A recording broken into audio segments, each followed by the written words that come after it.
My ring light is being weird. Anyway, hi, hello, happy Friday. Another Friday in the year of the werewolf. How are you doing? Has your week been better? My week has been a week. Never mind, we'll move along from that. We are here to talk about werewolves, and werewolves make me happy. I hope they make you happy too. So welcome, because I've got some good stuff to talk about this week. Let's start with the book. So the book that I read this week is the first in a series, and I have to tell you, because of past hurts, because of past disappointments, I do tend to pause before starting a series now. Look, I'm damaged for many reasons, but for the sake of this conversation, George R.R. Martin and Patrick Rothfuss specifically have hurt me.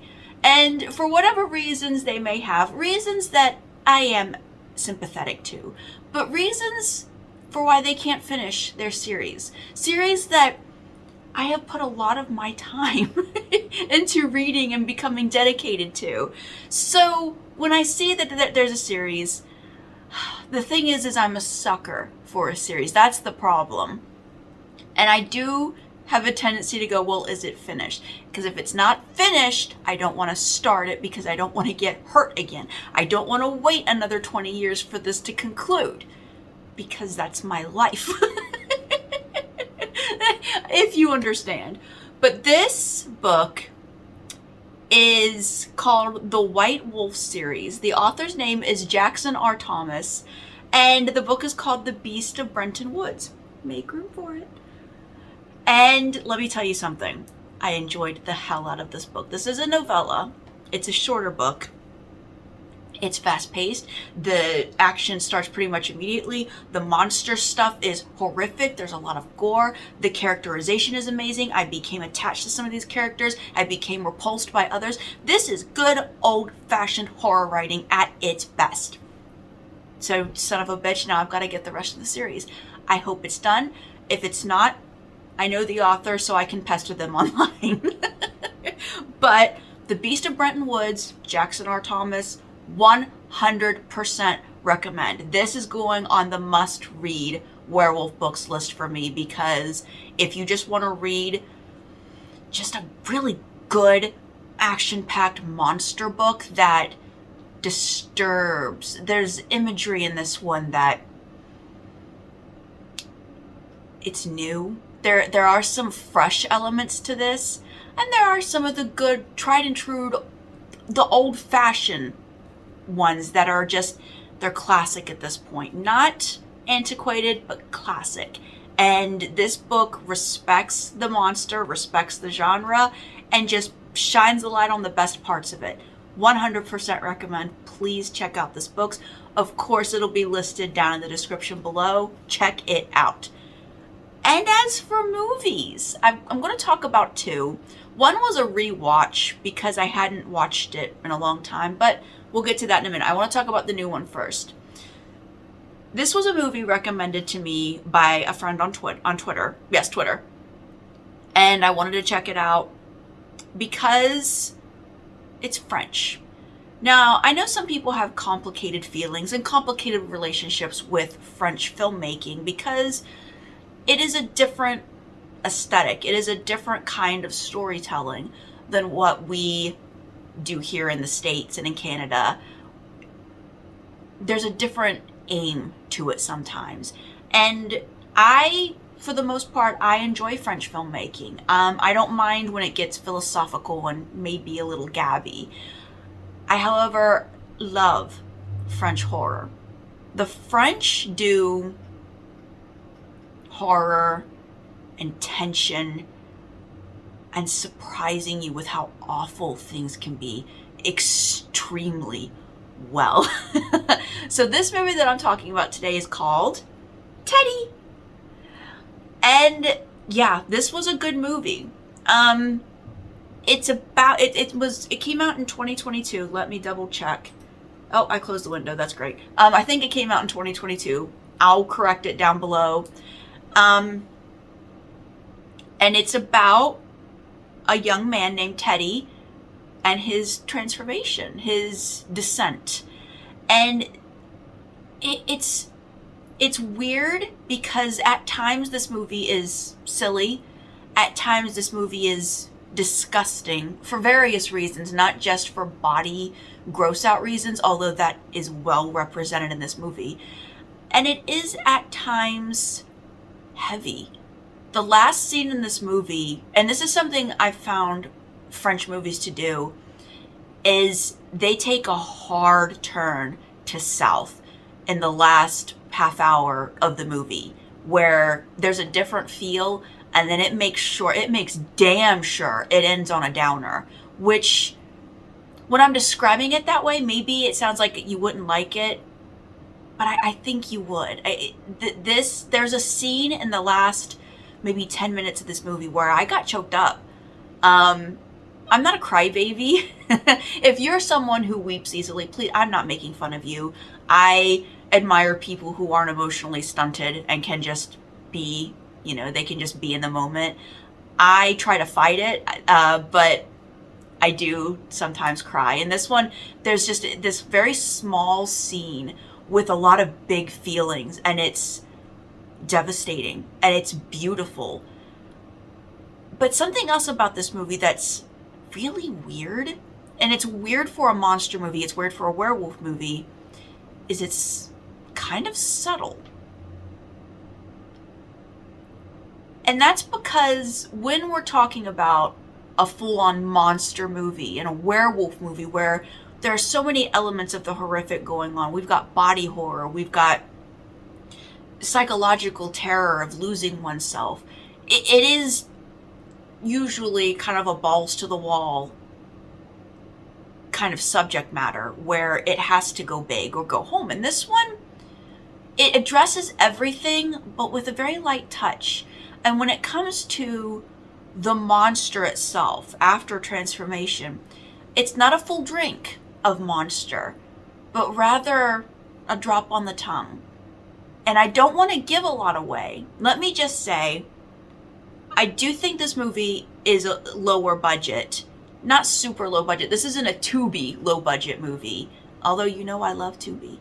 But when it comes to werewolf movies, when it comes to a monster that has to go through a full body transformation, it's not like a vampire where you're just stuffing teeth in someone's mouth. There's a lot that has to go into a werewolf transformation. And I think they handled it magnificently well. I mean magnificently well. The big transformation happens kind of out of sight, but also kind of in full view. It happens in a bathroom stall, and all you see are the bottoms of his legs. And you see the shaking, and you hear the noises, and you see things falling and splattering on the floor, and it's incredible. As for the monster itself, I am going to spoil this a little bit. You don't get a close-up look of it.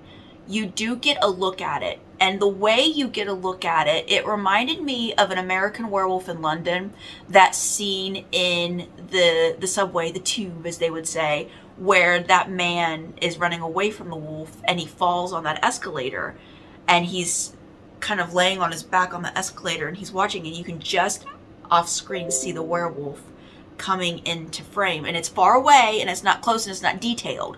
It's kind of like that here. And I have to tell you, I think this was a great movie. It was fun. It had my full attention the entire time. My full undivided attention. Like when I'm doing the Tubi spiral with those movies, sometimes I start to space, I'll be honest. And they lose me sometimes. This one did not. This is a magnificently well-made movie. If I ever find it on DVD, I'm getting it. It's going to be in my collection. 100% recommend. Check out Teddy. It's on Shudder right now, or if you have AMC Plus, I think it'll be down below. So when I was on Shudder watching Teddy last night, I happened to notice that The Company of Wolves, that old classic right there, was on, and I was like, let's give it a rewatch. Now, this is a movie that I previously recommended as a must-watch, and I maintain that. I've just always had weird feelings about this movie because it contains iconic imagery of werewolf transformations. It contains iconic scenes in just monster horror, full stop. But I remembered not loving this movie. I remembered being bored by it. And it had been 20, maybe even closer to 30 years since the last time I saw it. So I was like, what else am I going to do? I'm going to watch more South Park. Let's watch The Company of Wolves, see if I feel differently about it. And the thing is I don't. I still don't love it.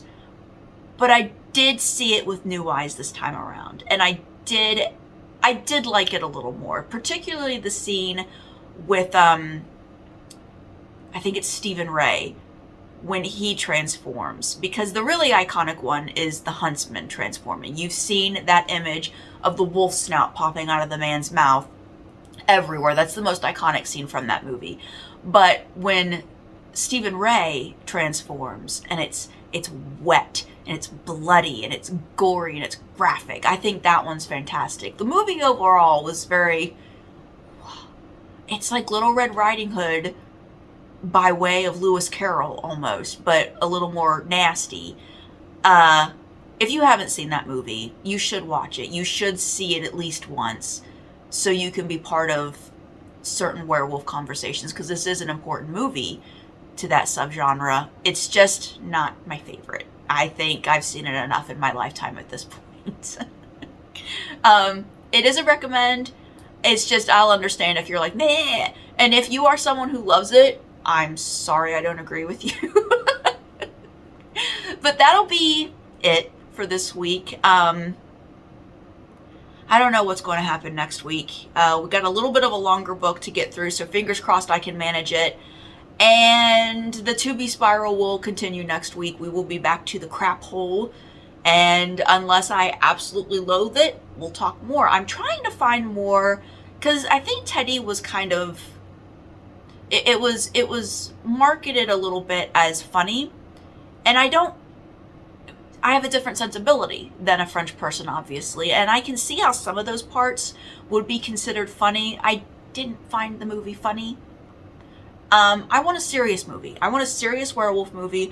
I want something that's going to disturb me and give me imagery that has me going, whoa, look at that monster. That's what I want. So that's what I'm going to try to look for next week.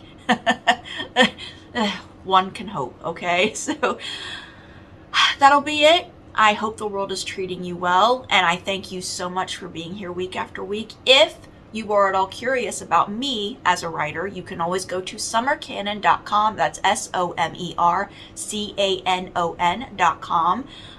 All of my books are there. There's published works. Under published works, there are links to where you can buy those books. If you would like to buy directly from me and get signed copies of physical books, you can go to the shop. But that'll be it for this week. Thank you again for being here, and bye-bye.